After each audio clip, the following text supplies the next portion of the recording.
होता है जिससे हमें समय का पता होता है कि जो हमने क्रिया की है, जो हमने कार्य किया है, उससे यह पता लगाया जा सके वह कार्य हमने किस रूप में किया है। यानी समय, यानी क्रिया के जिस रूप से कार्य के संपन्न होने का समय या काल ज्ञात हो वह काल कहलाता है। समय मतलब वह कार्य कब किया गया है, अभी किया गया है या अभी से पहले किया गया था या आने वाले समय में किया जाएगा। कोई भी वाक्य होता है उसमें उस वाक्य का वो भी होता है कि वह कार्य कब किया गया है, अभी किया गया है, वर्तमान में, भविष्य में या आने वाले समय में। ठीक है, तो काल मुख्यतः 3 प्रकार के होते हैं। जैसे पहला है वर्तमान काल, भूतकाल, भविष्य काल। जैसे मैं अभी तुम्हें वो पढ़ा रहा हूँ, काल कुछ पढ़ा रहा हूँ, ठीक है, काल पढ़ा रहा हूँ, तो ये क्या है, ये वर्तमान है, जो भी चल रहा है ये क्या है, वर्तमान। जो परस्पर उस समय की बात हो रही हो वह हमारा वर्तमान है। क्या है, वर्तमान। इसी को हम कहते हैं वर्तमान काल। क्रिया के जिस रूप से कार्य वर्तमान में होना पाया जाता है वर्तमान काल कहलाता है। क्या कहलाता है, वर्तमान काल। जैसे राम घर जाता है, राम घर जा रहा है, ये उसके उस समय की बात हो गई जब वो जा रहा था, वर्तमान में वह जो कार्य कर रहा था। सीता गाना गा रही है, जैसे अभी कोई कुछ कार्य कर रहा है, जैसे आप लोग लिख रहे हैं, तो ये क्या है, वर्तमान है तुम्हारा। ठीक है, जैसे तुमने सुबह प्रार्थना की थी, वो बात बीत गई, बात बीत गई, सुबह की थी प्रार्थना, तो वो क्या था, वो तुम्हारा था भूतकाल।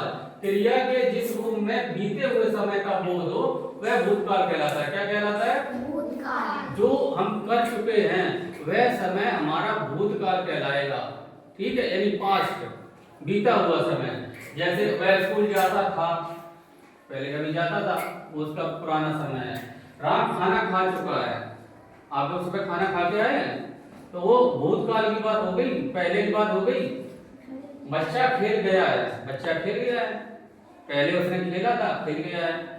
जो आप सुबह करके आए हैं वो सब आपका क्या था, भूत। आप जो अभी कर रहे हैं वो क्या है, वर्तमान। जैसे आप अभी पढ़ाई कर रहे हैं, लिख रहे हैं, समझ रहे हैं, मैं जो बता रहा हूँ सुन रहे हैं, वो है आपका वर्तमान।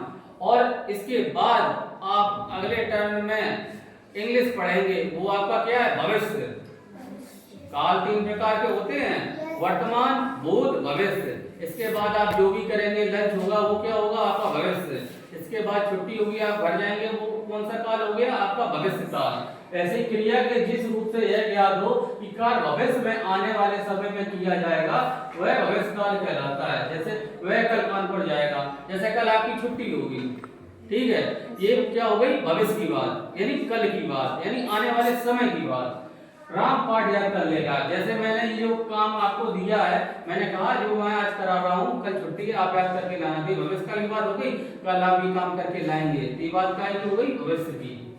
वह खाना शाम को खाएगा, आप शाम को खाना खाएंगे, आपको पता है, तो ये क्या हो गया, भविष्य। तो ऐसे ही काल 3 प्रकार के होते हैं, जो भी क्रिया होती है, जो भी हम कार्य करते हैं वह 3 प्रकार के होते हैं। एक जो निरंतर कर रहे हैं वह हो गया हमारा वर्तमान समय, वर्तमान का समय। एक जो कार्य हम कर चुके हैं वो हो गया हमारा भूतकाल का समय। एक जो हम आने वाले समय में करेंगे वो होगा क्या, हमारा भूतकाल। ठीक है, काल समझ में आ गया, ठीक है।